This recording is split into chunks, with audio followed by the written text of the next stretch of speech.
Hello everyone, welcome to my channel. In this video, I will explain about basic statistics. This concept belongs to machine learning subject. So let us see the first slide. Introduction.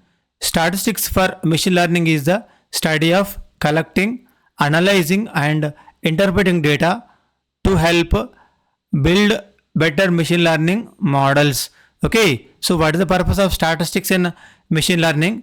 It is used to study, okay, collecting, analyzing and interpreting the data. So we can collect the data, we can analyze the data and we can interpret the data to build better machine learning models. So it also provides the mathematical foundation to understand data patterns like predictions and evaluate the model performance. Okay, so what is the purpose of this statistics and machine learning? It provides the mathematical foundation to understand data patterns. So in order to understand data patterns, this ML statistics will play a role, and it also make predictions and evaluate the model performance. Next one, it helps in understanding data distribution, variability and selecting the most useful features.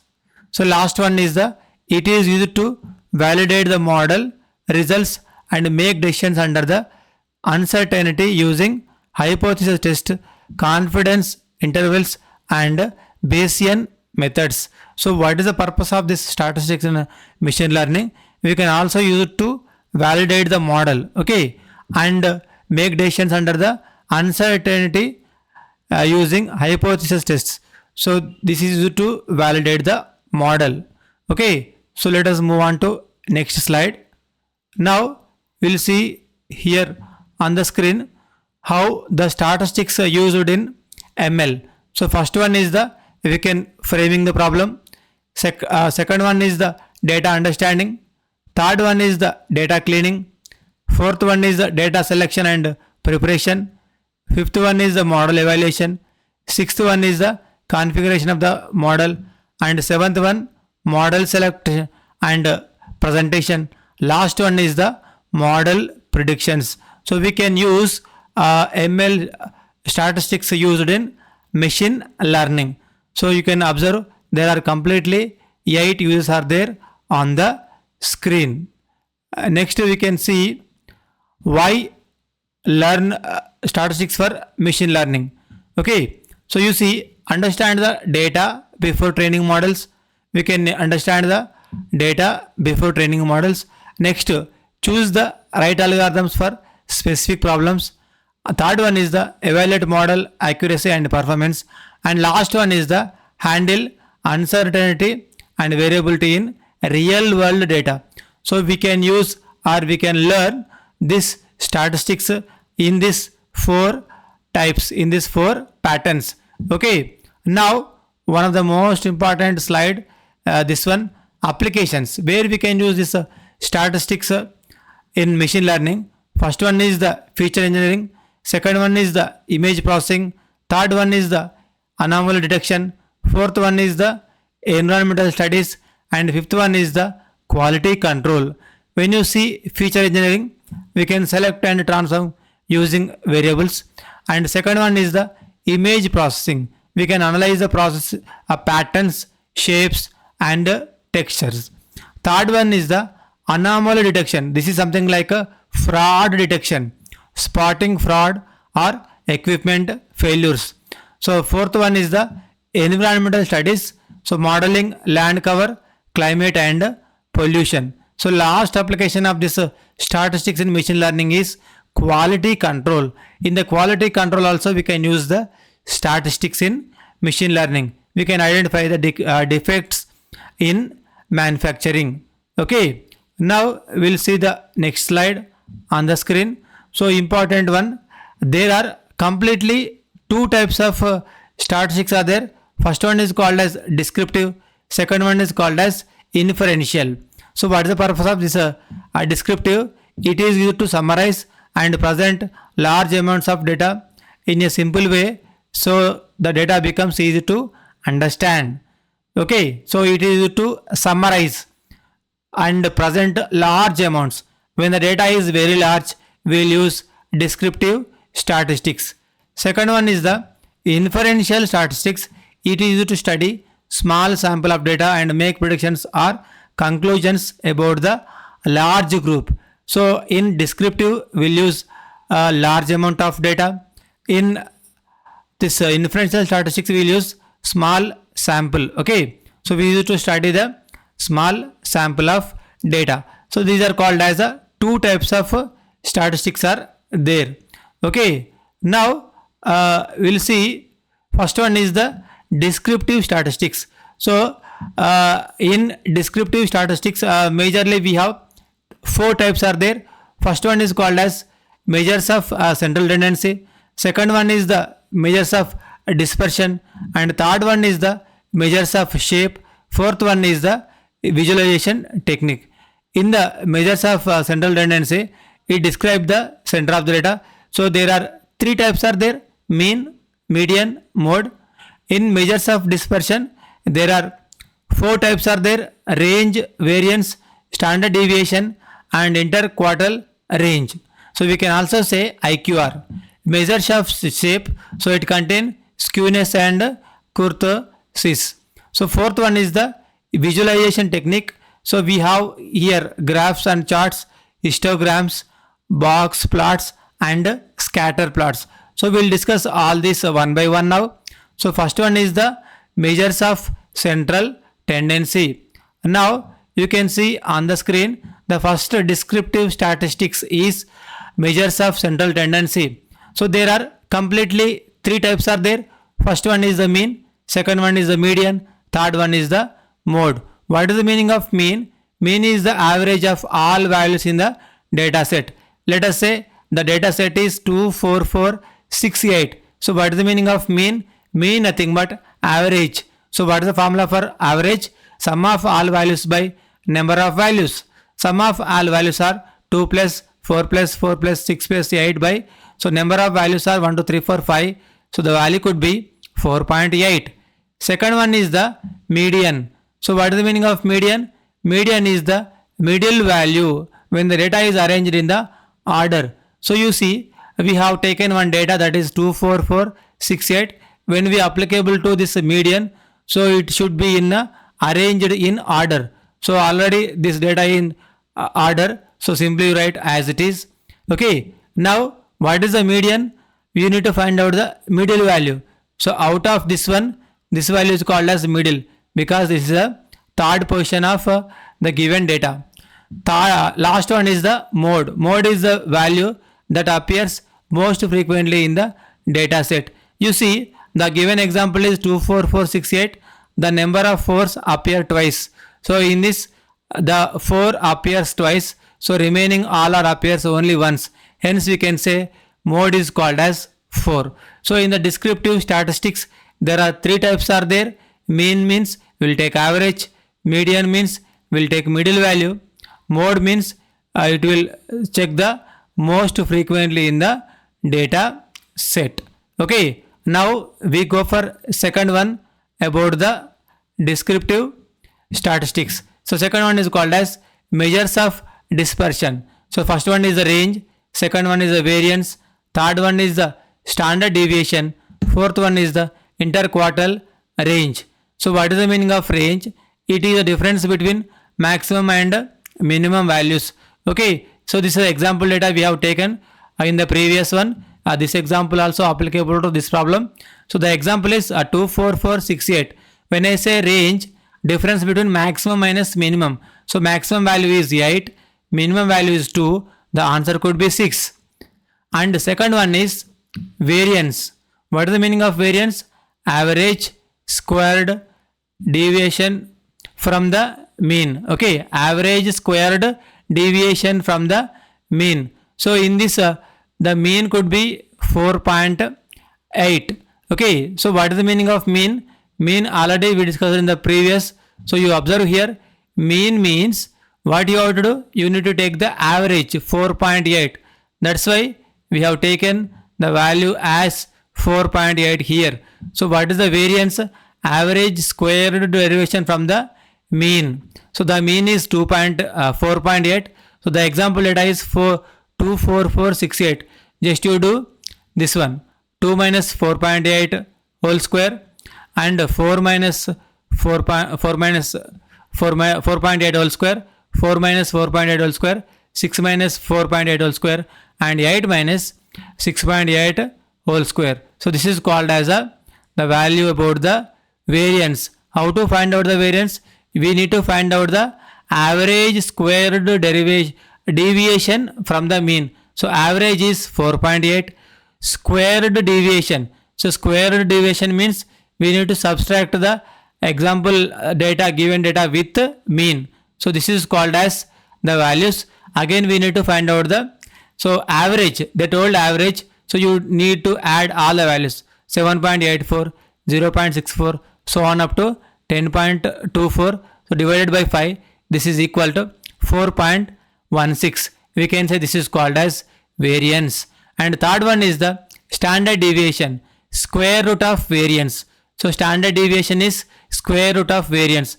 Already we calculated variance, the value is 4.16. The value could be approximately 2.04.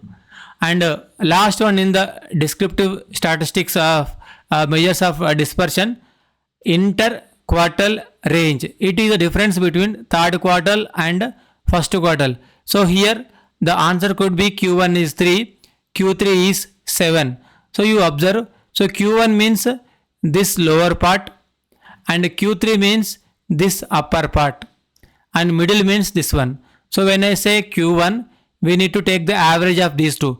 2 plus 4 by 2, this is equal to 3, and this is equal to upper bound 6 plus 8 by 2, this is equal to 7.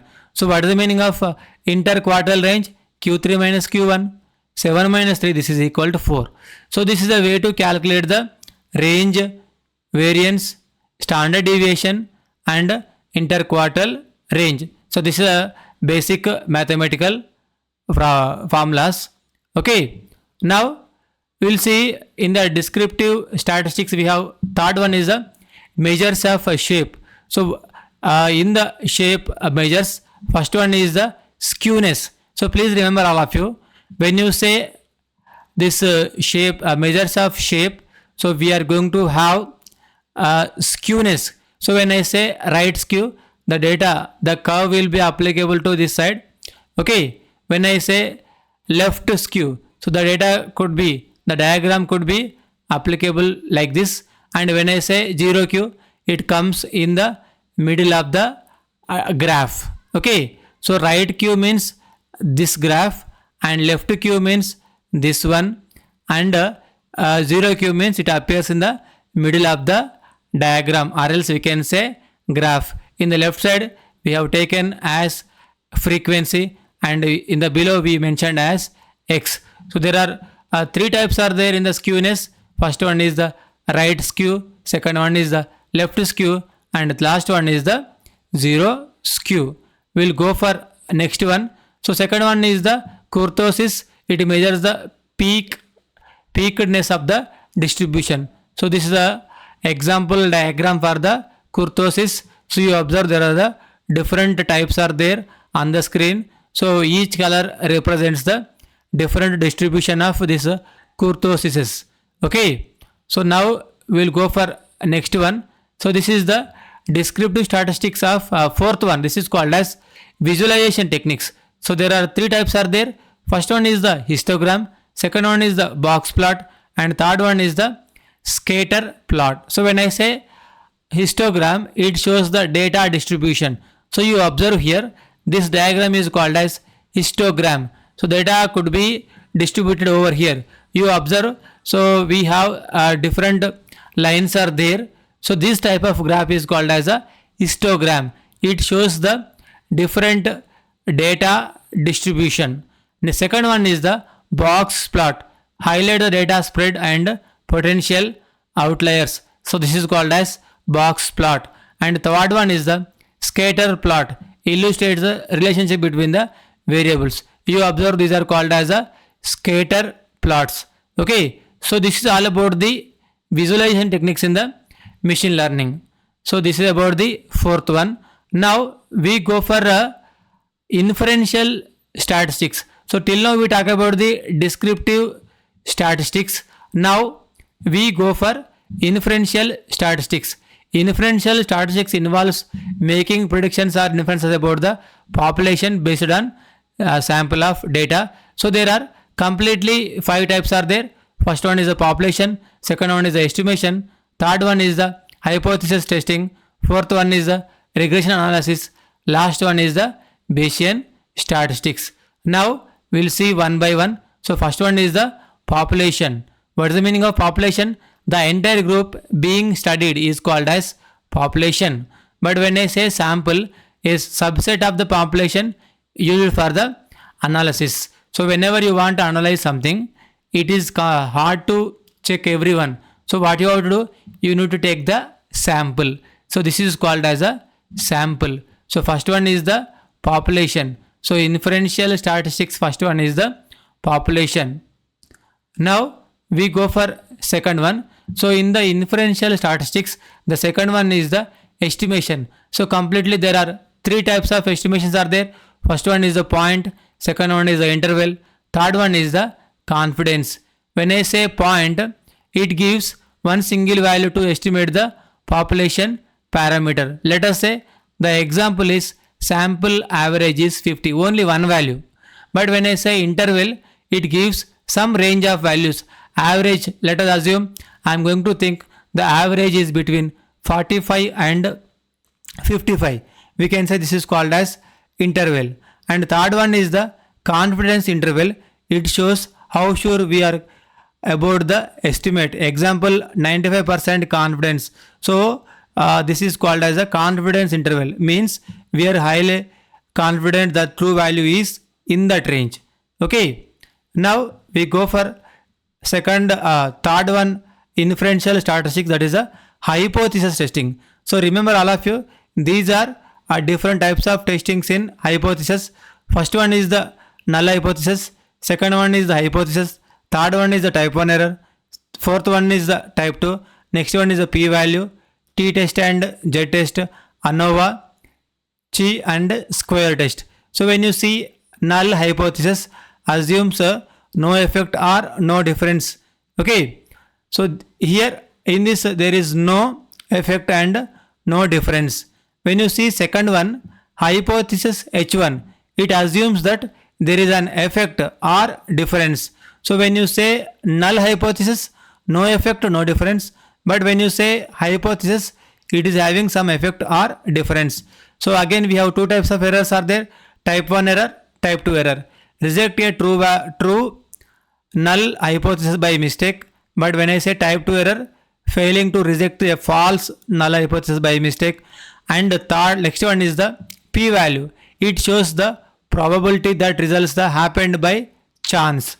Okay. So here p nothing but probability. It shows the results happened by chance. Okay. But when you use a t-test and z-test, we use it to compare, means between the groups. Okay, so what is the purpose of this t-test and z-test? We use it to compare between the groups. So next one is the ANOVA. So ANOVA, it compares means of 3 or more groups. Okay, so when you say ANOVA, especially it is used to compare 3 or more groups. So last one is the chi-square test. It tests the relationship between categorical variables. Very important. So chi-square test is used for categorical test. So categorical means this is something like we are going to divide the data into category, male, female, true, false, 0 or 1. So this is called as hypothesis testing. And we'll enter into fourth one, that is regression analysis. So remember, in the regression analysis we have 2 types are there, simple regression and second one is the multiple regression. So in the simple linear regression, models the relationship between 2 variables, and in the multiple, it extends multiple predictors. So simple means only relationship between 2 variables, but in the multiple there is no limit. So we have common probability distributions here. There are 3 types are there, binomial and Poisson normal distribution. when I say binomial, it represents the number of success in the fixed number of trials. When I say Poisson distribution, it describes the number of events occurring within a fixed interval. So Poisson means fixed interval, but when I say binomial means it is a fixed number of trials. So last one is the normal distribution. It characterizes continuous data symmetrically distributed around the mean. So these are called as the different types of linear regression analysis as well as this probability distributions. And we will go for last one. This is one of the most important concept about the inferential statistics.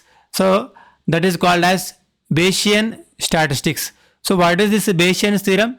It is a fundamental concept in the probability theory that relates conditional probabilities. So Bayesian theorem, this is the mathematical formula. P of A by B is equal to P of B by A into P of A by P of B. So what is P of A? The probability of event A given that event B has occurred. Okay. So when I say P A by B, event A given that event B has occurred. Okay. So when P B by A, probability of event B given, probability of event B is given that event A has occurred. P by A. So B has given and A has to be occurred. So this is called as what we say P by B by A. Okay. So last one is the P of A and P of B. When I say P of A, the probability of event A occurring. So this is called as a prior probability, and P of B nothing but it is the probability of event B occurring. So this is all about the one of the important statistics in the machine learning. So one of the important notes for the examination. So this is all about the concept basic statistics. Okay. So thank you for watching this video. Please subscribe my channel. Thank you one and all.